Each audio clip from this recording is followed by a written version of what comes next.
सरकारें बातें आदम वाली भी हुजूर वाली भी काम कर रही है, दोनों निस्बत काम कर रही है।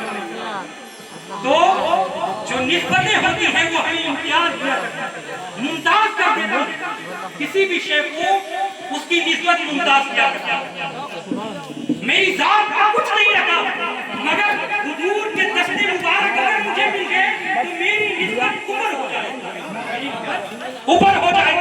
हमारा ईमान बराबर नहीं हो सकता। जिन्होंने हुजूर को देखा और देख कर के ईमान लाया, उनका ईमान ऊपर कहलाएगा, वो सहाबी कहलाएंगे, हमारा ईमान उनके नीचे होगा। वो जैसी निस्बत होगी वैसा इंसान बुलंद हो जाएगा। तो जो शख्स कोई ये कहे कि हम कुरान को मान लें, हदीस को छोड़ दें, तो उसका ईमान मुकम्मल ही नहीं होगी, क्योंकि तफसीरें और तकमीले दीन हदीस है। कोई कहे कि हम नमाज मुकम्मल कर लेंगे बगैर हदीस पढ़े तो कोई नहीं सकता, कोई नहीं सकता। क्यों? क्योंकि अल्लाह के रसूल ने फरमाया कि सल्लू कमा रअयतुमूनी उसल्ली, सल्लू कमा रअयतुमूनी उसल्ली। उलमा बैठे हुए, हुजूर ने फरमाया जैसे मुझे देखो वैसे नमाज पढ़ा करो, जैसे मुझे देखो। कुरान में तो हुजूर की कोई जो सिफात है, कैफियत तो जिक्र नहीं है। कुरान में कैफियत तो जिक्र नहीं है हुजूर की, मगर हुजूर ने कहा है सहाबा तुम मुझे जैसे देखते हो वैसे पढ़ो। अद्दे यहूदी फेल ला सकते थे इसके दर पे, उलमा बैठे हुए इसके दर पे अद्दे यहूदी फेल ला सकते थे अदा करने के लिए नमाज, मगर अल्लाह ने फरमाया कि अकीमुस्सलाह, नमाज कायम करो।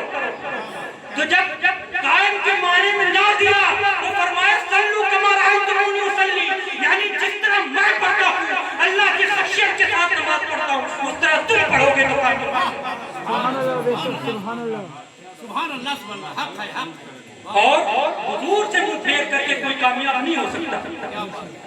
हुजूर से अल्लाह रब्बुल इज्जत ने फरमाया अल्लज़ीना यत्तबिऊना नबिय्यकुम उम्मी, जो लोग नबी उम्मी की इत्तिबा करते हैं। क्या बात। तो उम्मी का मतलब क्या होता है? जिन्होंने बुखारी शरीफ मोहब्बत से पढ़ा है उनको समझ में आता है, उनको ये बात समझ में आती है कि जो है होता क्या है मोहब्बत। तो जो लोग बुखारी शरीफ मोहब्बत से करते हैं, इस पे शेर है ना, बेइश्क नबी जो भी पढ़ता है बुखारी, आता है बुखार उसको बुखारी नहीं आता है बुखार उसको बुखारी नहीं आता। तो बिना इश्क़ नबी के कोई जो है पढ़ ही नहीं सकता अपने मकाम पर। तो नबी उम्मी का माना क्या है? उम्मी का माना अक्सर जाहिरी माना लिया जाता है, अनपढ़। क्या? मगर अल्लाह ने किसी को हुजूर का मोअज़्ज़ा बना दिया कि तुम्हें दुनिया में कोई पढ़ाने वाला नहीं है, तुम्हें पढ़ाने वाला मैं हूँ।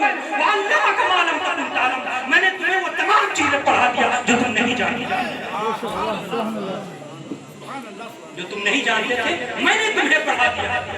तो उम्मी का माना होता है अरबी में का मतलब होता है अस्ल। क्या होता है? अस्ल। किसी चीज की असलियत को कहा जाता है। जैसे हम सूरह फातिहा को उम्मुल किताब कहा करते हैं। क्या कहते हैं? उम्मुल किताब कहते हैं। क्यों? क्योंकि तमाम उलूम, तमाम कुरान को समेट करके जिस सूरे में डाल दिया गया उसे उम्मुल किताब कहते हैं। और आखिरीन और अव्वलीन के तमाम इल्म को समेट कर जिस जात में डाल दिया गया उसे उम्मुल नबी। अरे मेरे नबी असली हैं, अगर मेरे नबी न होते तो ये कायनात का वजूद नहीं। हुजूर ने फरमाया अव्वलु मा खलक़ल्लाहु नबी, वो पहला ही था जिसे अल्लाह रब्बुल इज्जत ने मेरे नूर के तौर पे जाहिर किया, मेरे नूर के तौर पे जिसे जाहिर किया। अब जो है इल्मी बात ज्यादा करूंगा तो वक्त नहीं है, तो मैं ये बयान कर दूं उसी तरह नबी भी किताब बनाएगा, उम्मुन नबी, उन्हीं से सारे साथ बने। 5 मिनट की बना लो, 10 सेकंड बचा।